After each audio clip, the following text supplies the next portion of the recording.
What's going on? This is your boy Emmanuel back with a new episode from the RP and Vinyl Pod. I'm here with my co-host Chris, and man, it's been a interesting year, and life has been life, and for both of us, we have not been able to get as much content out, but we're here in good health, and looking forward to just wrapping the day. So, what's up, man? How you been? Just enjoying the holiday and been able to had some time away from work.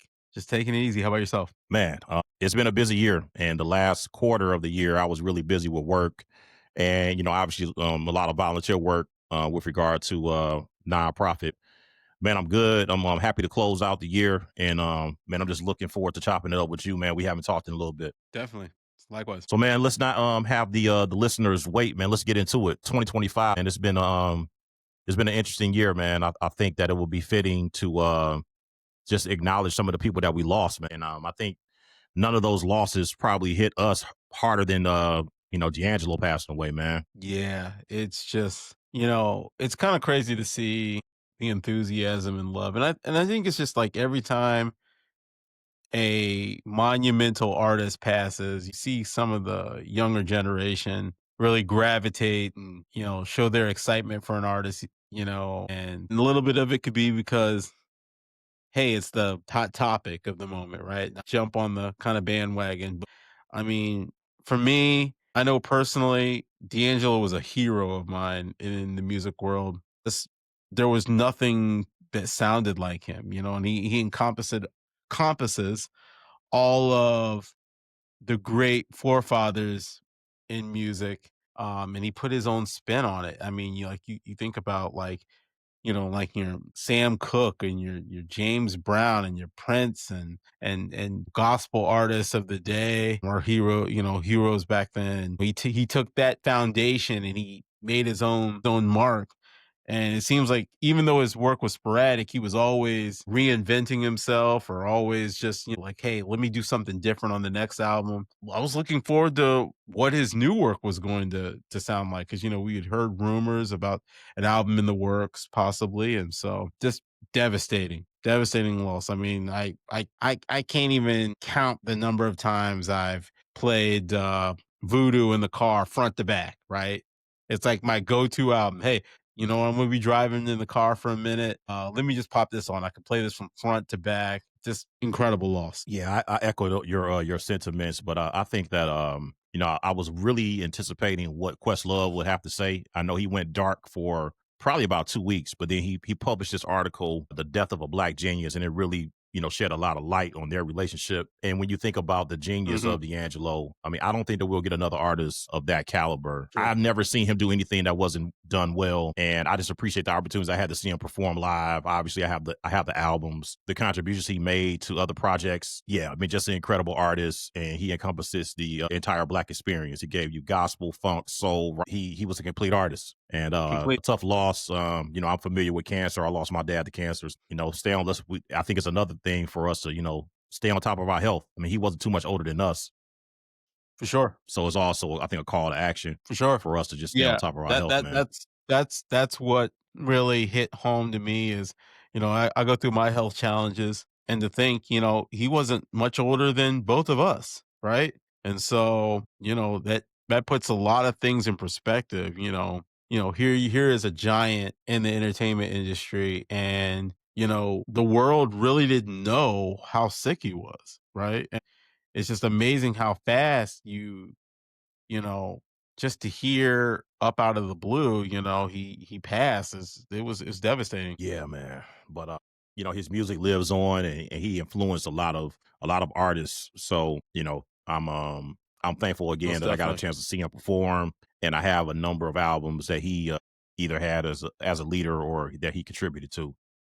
We lost another pillar Definitely. in Black music earlier this year, and that was the great Roy Ayers, man. And Roy Ayers is, a lot of people say James Brown's the godfather of soul, but when you look at like, neo soul, I think what Roy Ayers did was kind of a precursor to the whole neo soul genre, blending funk and Definitely. jazz and R&B. Again, Roy Ayers, another artist that people from the neo soul genre, if you will, looked at him as a forefather. A lot of the people that we hold in high regard collaborated with Roy Ayers. The Roots and Jill Scott and Erica Badu. All worked with Roy. Robert Glasper. I think that for me, what I really appreciated about Roy Ayers, and with me being a Nigerian, was his activism. Obviously, he had a special relationship with Fela Kuti. He embraced Mhm. his African heritage very early on when it wasn't as popular. He was very much unapologetically black. And that's what I really respect most about Roy Ayers beyond his music was his consciousness. So, definitely a huge loss in our community losing the great Roy Ayers. Definitely. I mean, I consider him really one of the most pivotal foundations of jazz fusion. To be able to see how he came on the scene as just, is just doing just traditional jazz, and being a vibraphonist. And I mean, that's the thing too in itself is, how many musicians before him were vibraphonists in the art of jazz, right? And so him to take that instrument and just to push it in ways that we've never seen. And then also his work as an arranger, right? And a songwriter and a vocalist too. I mean, incredible vocalist and just man, I mean, I got two of his albums on my wall behind me. And so just I can't even say enough about his influence in the game. And then you just like you said, he worked with all of these modern artists, to see him working, all the way up to his death. You know what I mean? A lot of times the artists get to his age and, they kind of just, take a step back in retirement. And he was out there still touring, right? Oh And yeah, he was so, performing. He yeah, had he to was stop performing. performing due to health issues.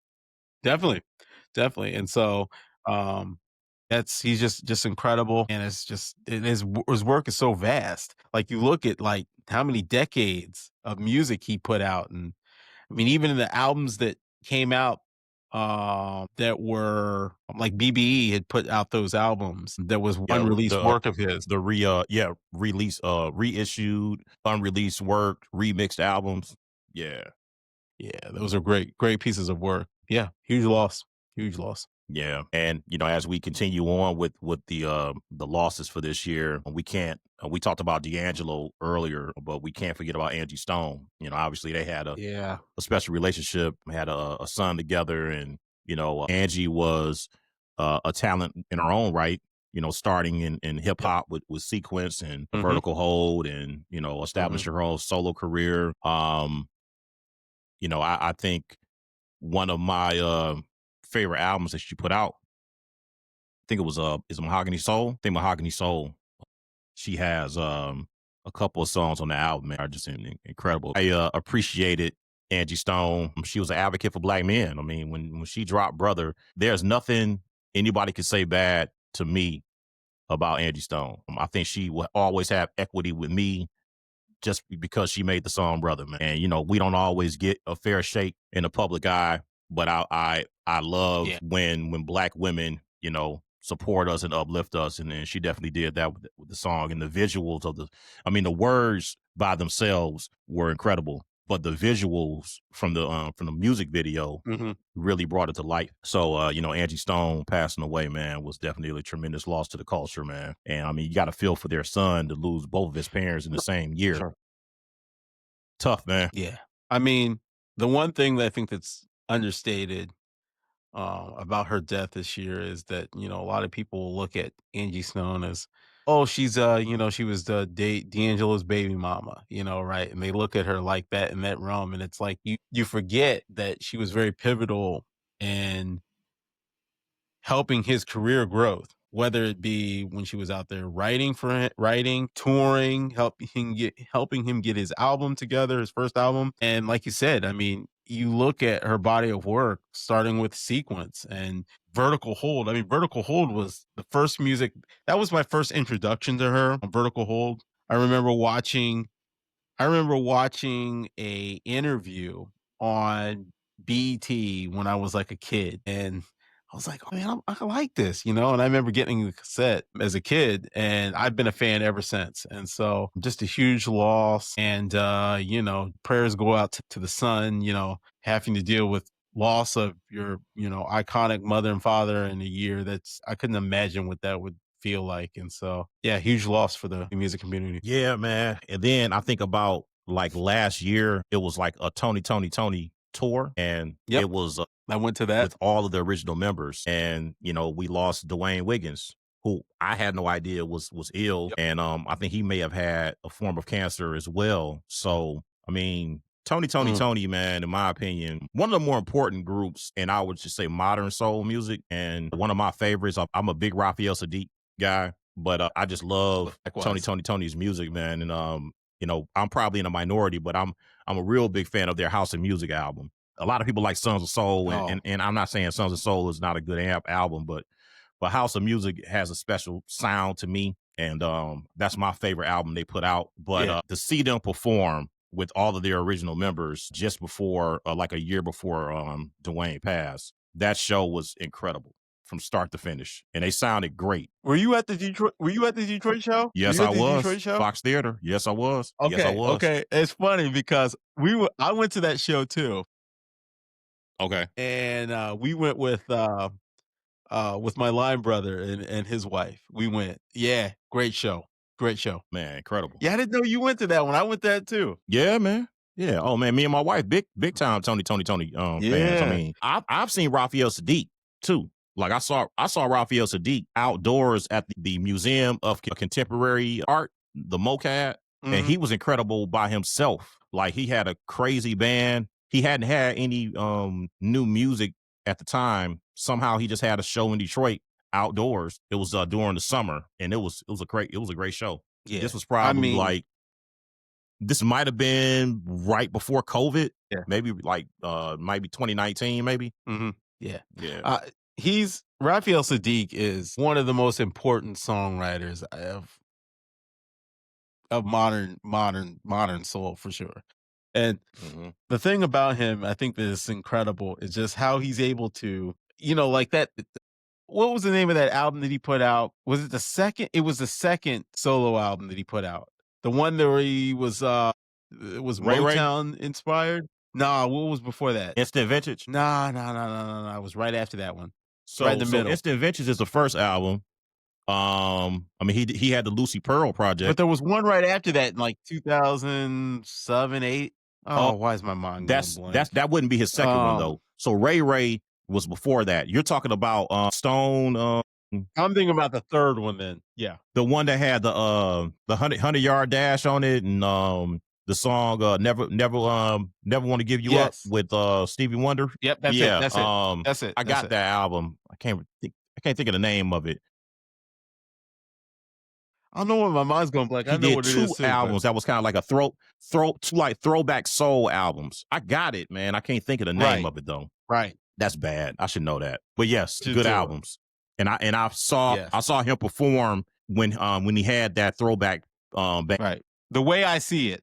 The way I see it. the way I see it. Yep, that's it. That's a Yeah, classic album to cold me. album. Cold out. I mean, Yeah, like cold album. I love that. I love the era of Motown that he was channeling on that. And I Hmm. mean, you could put that album on if you didn't know that it was Raphael Sadiq, right? I don't know how anybody could play that album and not think that that album didn't come out like in the 60s, right? It just everything from the arrangement, the songwriting, lyrics, the sound of that album. Whoever, I mean, just the mixing on that album, it sounds vintage 60s. Like Yep. incredible. Just absolutely incredible. Yeah, man. Rest in peace. I know we kind of pivoted to Raphael Sadiq, but Yeah, just again, just want to reiterate the loss of Dwayne Wiggins and his definitely. contributions to Tony, and I think he had a couple solo albums as well. But I always like the songs that he sang lead on with Tony.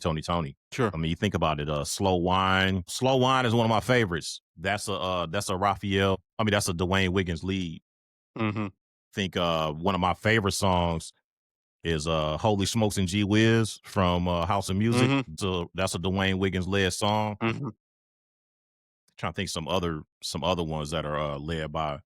Dwayne. I mean, I know that Raphael Sadiq probably got more shine, but some of those songs that Dwayne led were solid, man. Mm, mm, You know, we think about some more losses this year.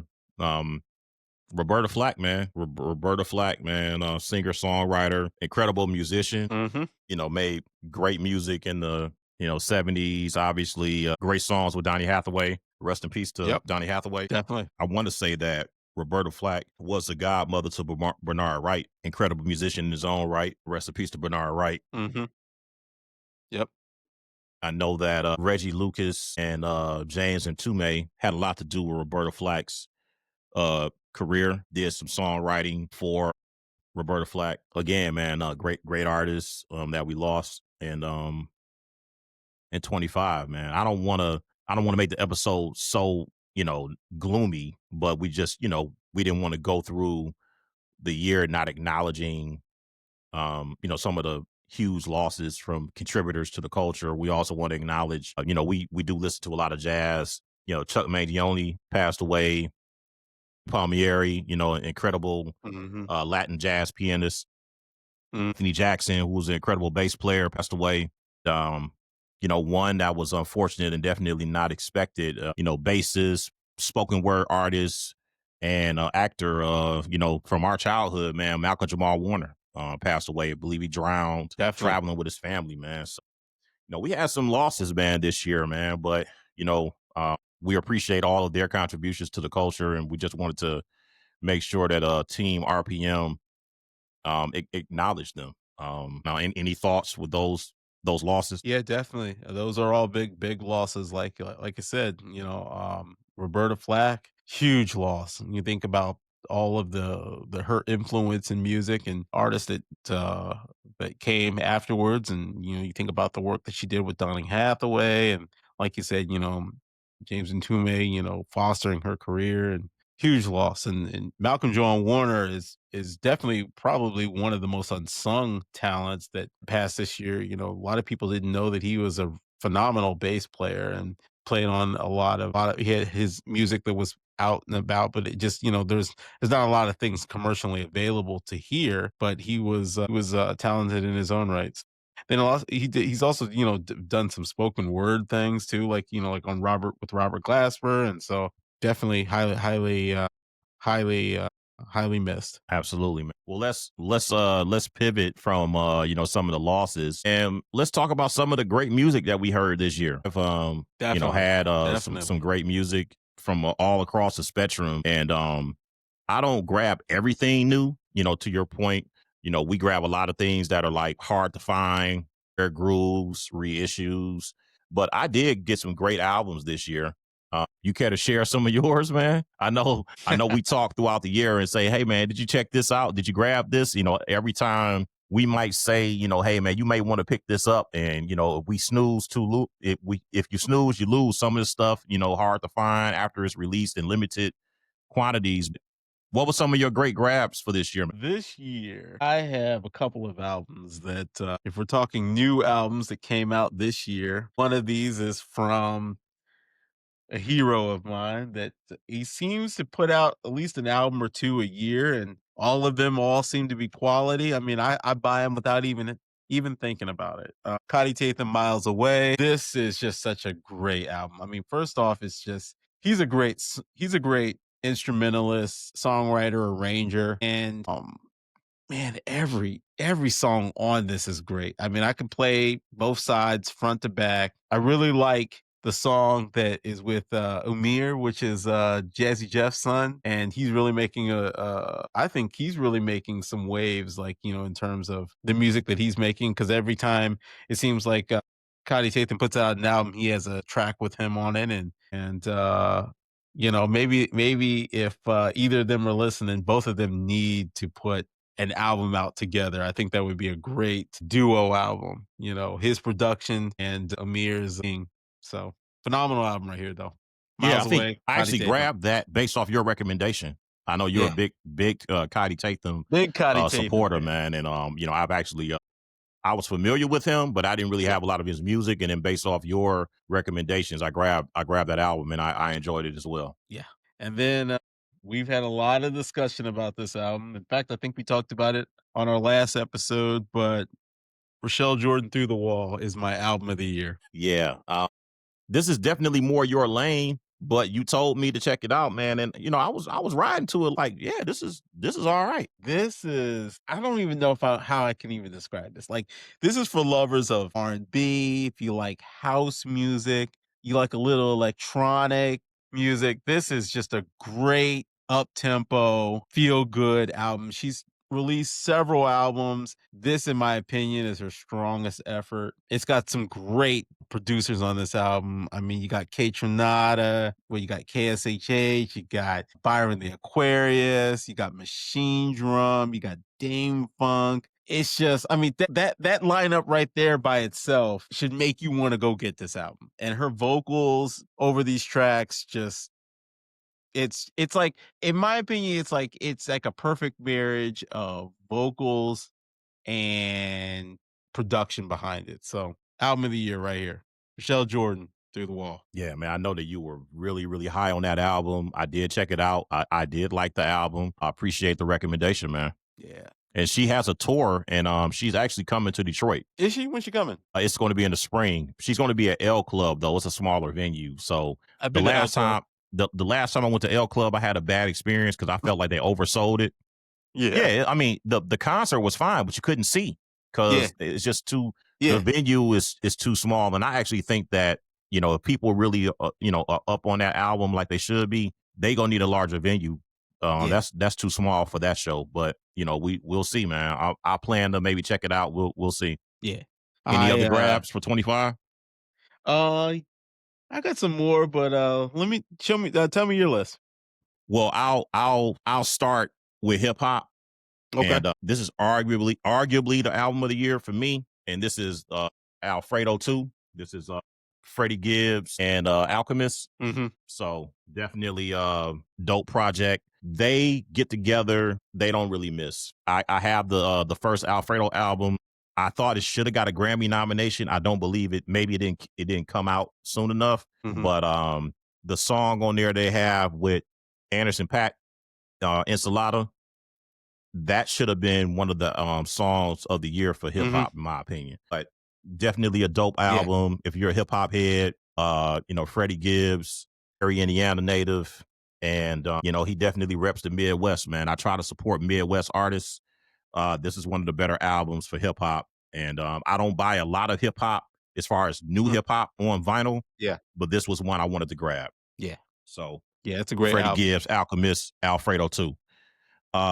From a soul perspective, I know I listen to a lot of music from the UK, and one of my favorite albums across any genre this year came from my man Omar. Brighter the Days Yeah. came out earlier this year. Man, no skips. I love this album. He has string arrangements on here. Man, I don't think he got a Grammy nomination either, but he has a song on here. It's called There's So Much Love in the World. Mhm. Has a string arrangement. If you listen to that song, it's one of the best songs I heard this year. So Omar, Brighter the Days, one of my Mhm. favorite releases in 2025 from, I would consider that soul music from the United Kingdom. Here is another group from the United Kingdom, and I would consider them kind of like Afrobeat, but it's a mixture of like soul, funk, jazz, and it has like an Afrobeat. But this is from the group Coco Roco. I got Mhm. a chance to see them at the Newport Jazz Festival this summer. I didn't get a chance to meet them, but they gave a great performance. Coco Roco is a band that features several Nigerian artists and several artists from the United Kingdom, and they celebrate their Nigerian heritage, but also modern day soul music. So the name of the album is called Tough Times Don't Last, and Coco Roco, I thought was one of the better albums of the year across any genre. I would kind of put them in soul music, and this is more Afrobeat, Mhm. but this is Sheon Kuti, Heavier Yet, rather. That album came out earlier this year, and that's with Egypt 80. I got a chance to see Sheon Kuti in Detroit earlier this year, right when that album came out. Always does a good show. Very progressive artist, definitely one that's socially conscious with his music. But that's part of the Kuti lineage. They all speak truth to power and try to, advocate for freedom, justice, and equality across the world. And Yeah, Heavier Yet was a great album that was released earlier this year. And my last album that's non-jazz, the group Samande, they had a comeback album earlier this year. And I got a chance to see Samande at the Love Newport Jazz Commander. Festival. And Renaissance was the name of the album. And the album came out earlier this year. Kind of a comeback album for them. You hadn't heard from them since the late 60s. And Mhm. anytime a group that has the influence that Samade has had with hip hop, with their samples. I was intrigued with the album, and I really enjoyed their performance at the Newport Jazz Festival, and it was a great grab for 25. So those are some of the Nice. non jazz albums for 25. Nice. I actually have some great jazz albums as well. I don't know if you grabbed any great jazz albums, but some of the jazz grabs that I grabbed this year, right before Chick Corea died, I saw him at the University of Michigan. This was like right before COVID, late 2019. He has a string of albums with Brian Blade and Christian McBride. This was the third installment of their trilogy series, and this is trilogy 3. So this is Mm. Chick Corea, Brian Blade, and Christian McBride. Incredible album. They do a great rendition of Windows on here, and Humpty Dumpty, which is one of my favorite recordings from Chick Corea from his Mad Hatter recording. But the Mhm. late Chick Corea, this was his final performance, final recording prior to his passing in 2020. But Triology 3 with Brian Blade and Christian McBride, one of the better albums that I grabbed this year. Definitely, if you don't have it, I would recommend that one. You know, Branford Marsalis, he signed with Blue Note, and his recording with his quartet, it was Grammy nominated actually, and it's called Belonging, and it was a tribute to Keith Jarrett. These are all Keith Jarrett Mhm. compositions on the album that they reworked. So he, uh, Eric Reeves, Austin Faulkner, and Joey Calderazzo, I got a chance to meet them. I actually met them at a hotel lobby at the Newport Jazz Festival a few years ago. And you know, great album. You know, Branford is you know, it's pretty hard for me to say anything negative about Branford Marsalis. I'm just a huge fan, and you know, growing up as a kid in the '80s, he made me think jazz was cool. Mhm. So again, that's Branford Marsalis, his latest project with his quartet, and it's called Belonging, and it was a tribute to Keith Jarrett. Another cat that I got a chance to meet at the Newport Jazz Festival is Emmanuel Wilkins, alto saxophonist, and this is his project Blues Brud. This is also Grammy nominated. Emmanuel Wilkins, this was released earlier this year. One of the up and coming practitioners of the alto saxophone, and another Blue Note signee. Again, Grammy Award, a Grammy nominated album for this year, Blue Blood. I think that that's something you should definitely check out. He has 2 other albums also on Blue Note. Again, Emmanuel Wilkins, got a chance to meet him. Cool young cat, definitely someone to look out on the jazz scene. And then my final album for 2025 from a jazz perspective is Terry Lynn Carrington. She is definitely a torchbearer. Has been on the scene since the '80s. A leader in her own right. Contributed to Herbie Hancock and Wayne Shorter. She is actually an art in residence at the Carr Center, which is a jazz community here in Detroit. But this was an ode to the We Insist album from Max Roach and Oscar Mhm. Brown. This is We Insist 2025, and a great album, and definitely something to check out. Features some spoken word artists and some young up and coming jazz musicians. But definitely, We Insist 2025 from Terry Lynn Carrington, one of my favorite releases from a jazz perspective, 2025. Nice. Nice list, man. Yeah, I mean, you know, we talk a lot about the music, but we also have to, you know, take time to listen. And you know, I know you have an extensive collection. I think I shared with you I made an investment in a turntable, so I've definitely tried to, you know, use it. Yeah. So yeah, I mean, definitely there's some things that I would have liked to grab this year, but man, like you talk about I have my budget, and you know, some of these albums, if you don't get them like right when they're released and they hit the open market for like resale, you gonna get got, man. I'm not trying to get Yeah. got out here, man. So if I could try to find some of these albums that Yeah, I dropped mean, earlier this I don't year, wanna. Yeah, I mean, these resellers, man, they're just ruthless, man. They'll if you don't get them the first time, man, they'll just come in and swoop them all up and then mark them all up on Discogs and gotta pay the piper. I hate it, man. yeah, It's the man, worst thing about yeah, it's the worst thing about the vinyl industry these days. It's just these resellers. It's terrible. Hey man, it's just it's capitalism, I guess, man. Free enterprise. I So, guess if that's what I but guess I could you know, call it as a that. consumer, you Yeah. make the decision if you want to buy it or not, So, man. we had talked about this. Right, right. So we had talked about uh this whole idea of smooth jazz albums. We talked about this idea of smooth jazz albums that don't suck. And I think that this is an important discussion for our listeners and those that are, getting into vinyl, uh into the vinyl buying community. And you're not a smooth jazz person, but you're trying to, what are some pivotal releases that are great work within that genre, right? I thought it would be beneficial for us to come up with just, a little list that we can say is the best smooth jazz that doesn't suck. All Well, right. let me just throw this out here first and foremost. Yeah. I don't want people to suggest that I think smooth jazz sucks at all. So I'm just going to put that disclaimer out there. But I was ironically you brought this up because Poogie Bell, who's a drummer, Hmm. and I've seen Poogie play with Roy Ayers, Alex Bouillon, Marcus Miller. I mean, he could kind of do it all. Hmm. I want to say he might have played with Miles Davis too in the 80s.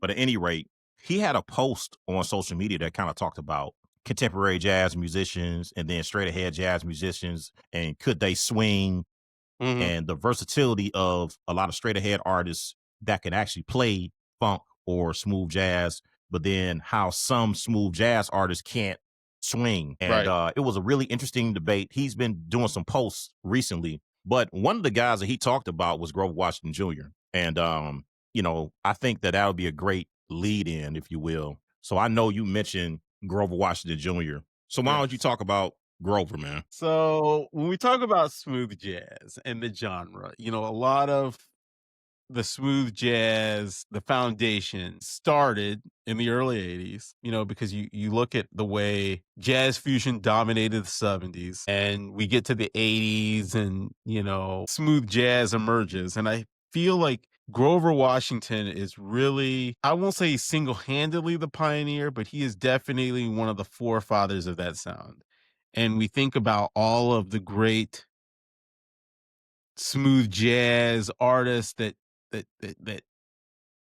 came out, during the 80s and into the 90s. And I believe that this album was pivotal in, really shaping the sound of a brand new genre. And that's wine light here. Everybody's heard the signature cut on this, which is just the two of us. I mean, it's just it's a song that really, in my opinion, it merges jazz with the soul of the 80s. And so, the marriage of that sound is really just the prototype of what smooth jazz was shaping to be in the 80s. And so this is just a great album. I love this album. You can put this on, I put this on sometimes when I'm just like, cleaning the crib and doing some things around the house. I mean, look, Wine Light, Let It Flow. Let It Flow is a great song. I love it. Dr. J. But yeah,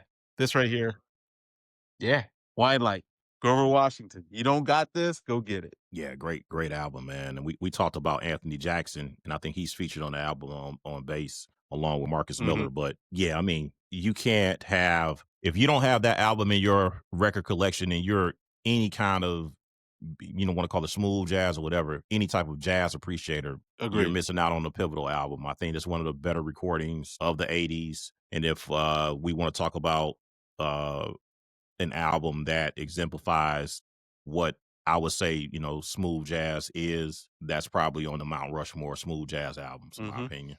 But great recording, man. And shout out to Marcus Miller, man. Definitely. Produced that Definitely. album. Great, man. Yeah. Great musician Yeah.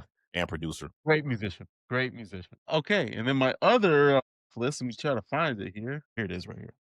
Okay. So, number two on my list, since we were talking about Grover Washington, his protege, and a artist that, played in his band and came up through the ranks with him was George Howard.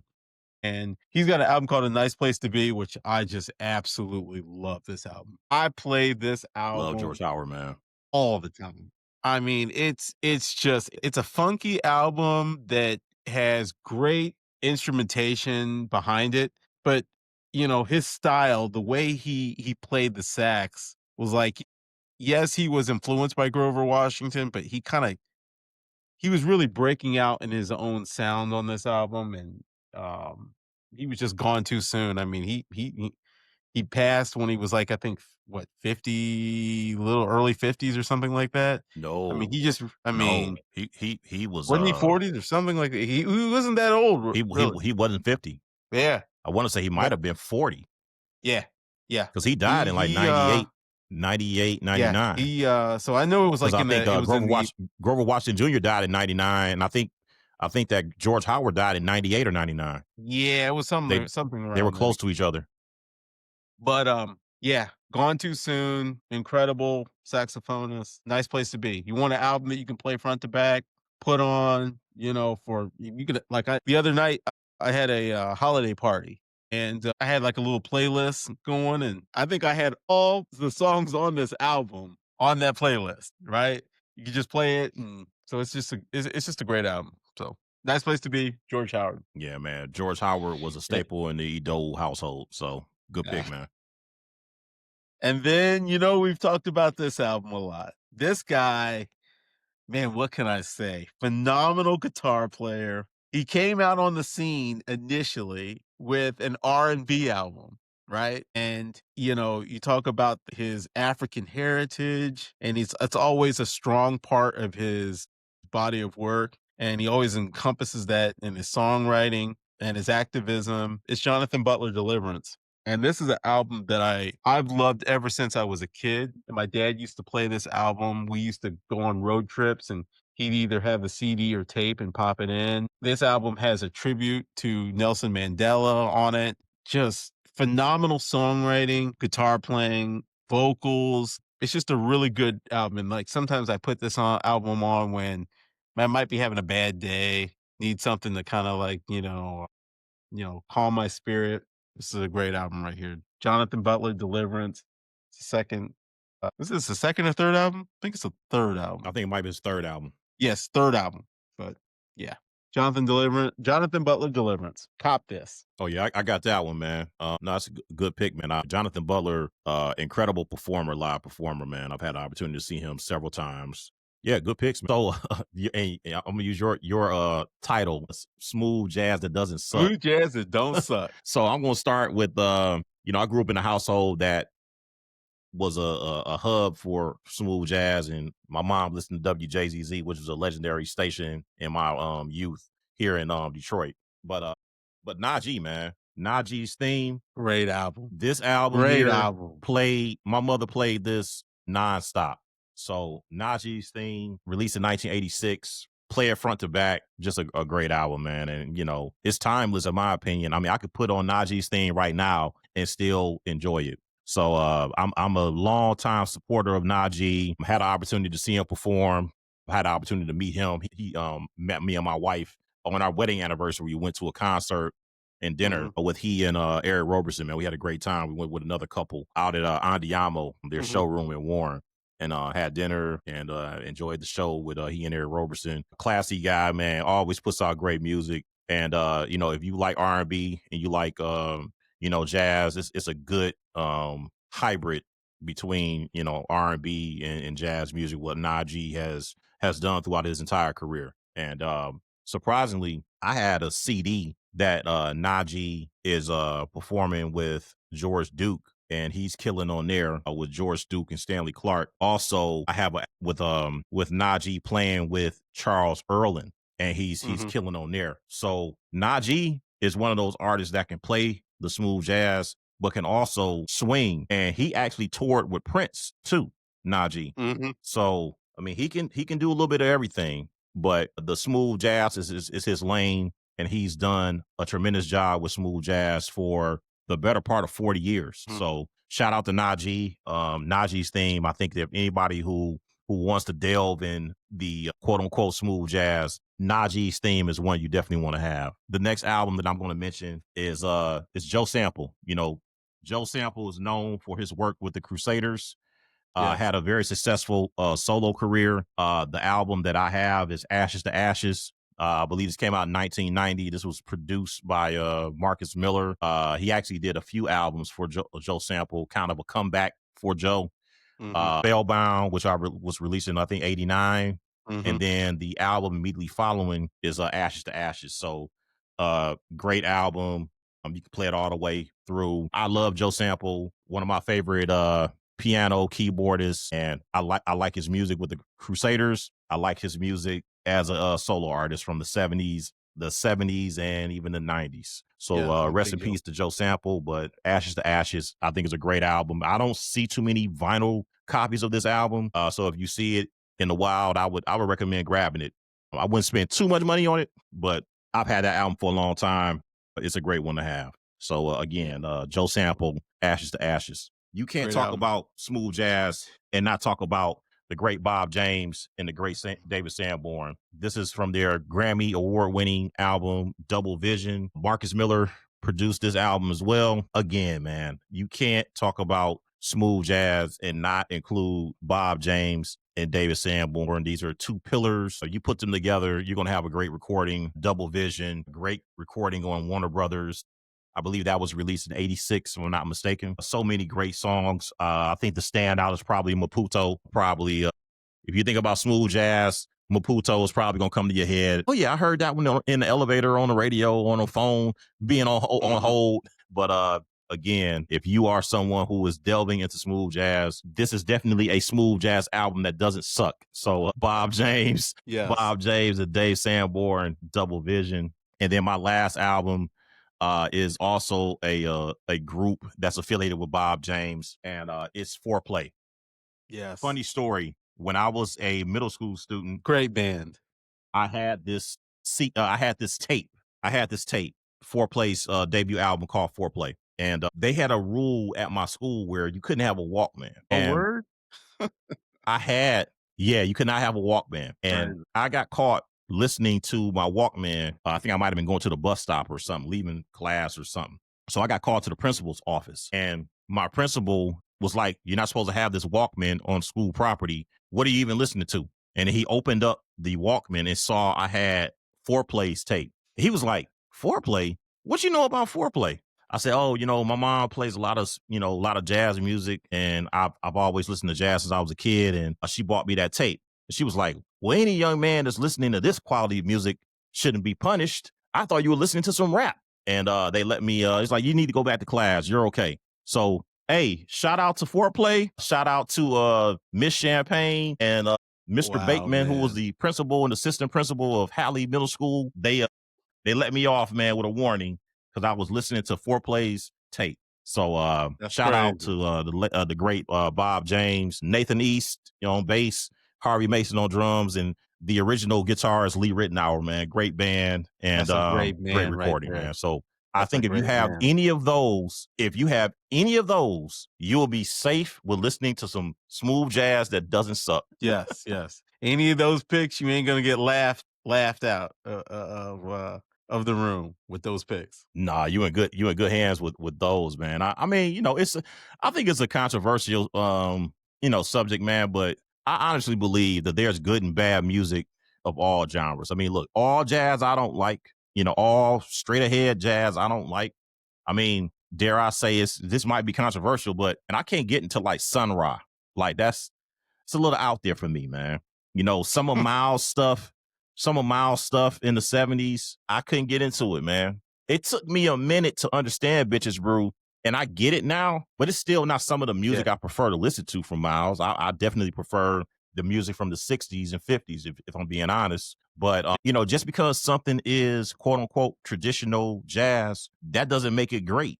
I mean, I think there's good music and I think there's bad music across all genres and subgenres, but it's up to the listener to determine what they like. Everybody has a different palette. So yeah, I'm not the jazz police. I don't go around telling people what you should and shouldn't listen to. Man, you listen to what you vibe with.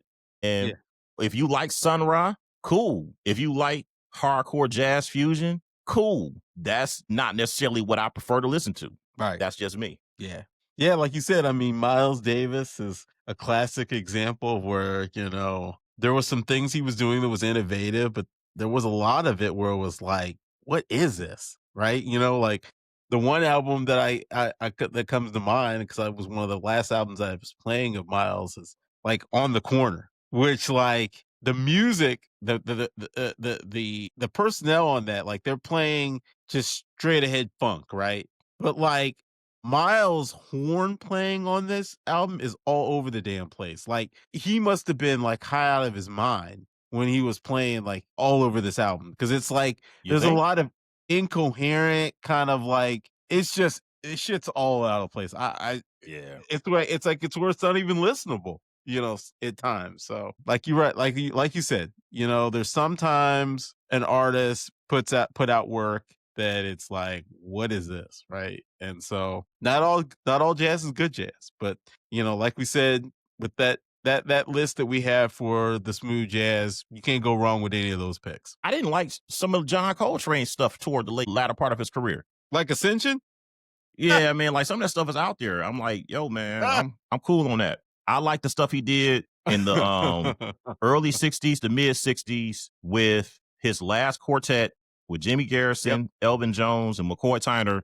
That stuff is great. When he started getting a little bit further out there with Rashid Ali and Alice Coltrane and Pharoah Sanders, yep. that stuff, the kind of like Eastern um the Eastern music that he was doing, I'm like, nah, I'm cool, man. And look, man, I got a picture of John Coltrane on my wall. I love John Yeah. Coltrane. We were just talking about Miles Davis. I got a picture of Miles Davis. I love their music, but some of the stuff they did was just a little bit too out there for me. And if that's what you did, cool. But that's not what I look forward to listen to. I think a No, quartet, I mean, and I think quintet, I'm cool with that. You start getting into this stuff that's kind of out there. Nah, I'm good and on see, that, that's the man. thing, right? Some of our heroes and the pioneers of music, I mean, I think it's honest to say, everything they put out wasn't great stuff, right? All of the stuff they put out sometimes wasn't listenable. Like, I'm a big Prince fan, right? And I can even admit that Prince put out some trash music at a certain period, right? When he was over there trying to like MC and do the hip hop thing because he seen hip hop was taking over, some of that stuff was really corny, right? Is that saying that he's not my favorite artist anymore? No, that's not. But I mean, he still remains my favorite artist of all time just because of some of the work that he did prior to that and then afterwards, right? And so yeah, I think that's how you have to look at your musical heroes and folks that you like to listen to, and just can't just say, hey, everything they put out was great because they go through different hills and valleys and periods and things like that. So Well, I know that we're approaching time to wrap. I guess as a year in review, man, look, I think it's great that man we got together after a number of years of saying, man, let's try to figure this out. And despite some, life altering changes, which,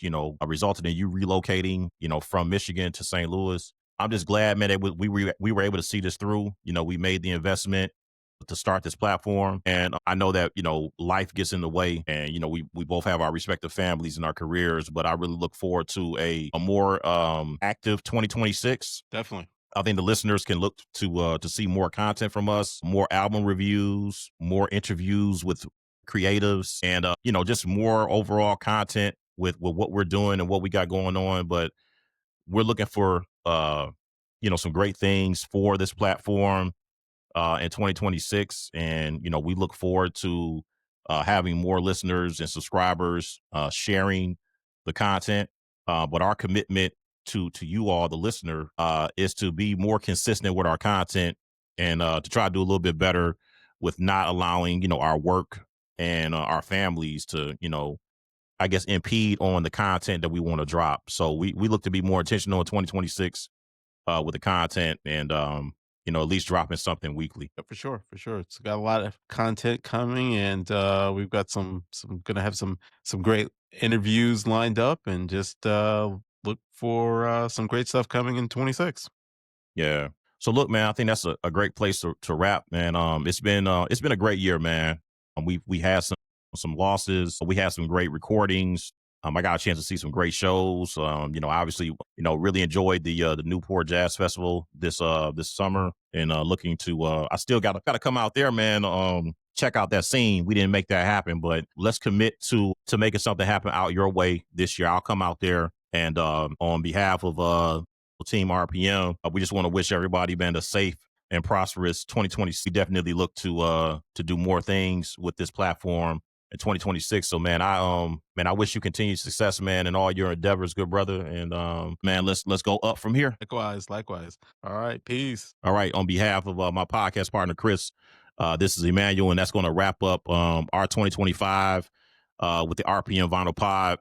Continue to like, share, and subscribe for more content.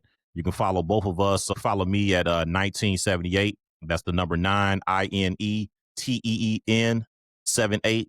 And you can follow my podcast partner Chris at Ascension Music, and you can follow RPM Vinyl Pod on all platforms for more content. We will get this episode up, but again, man, just peace and prosperity in 2026. Appreciate y'all rocking with us this year, and God bless, man. Peace.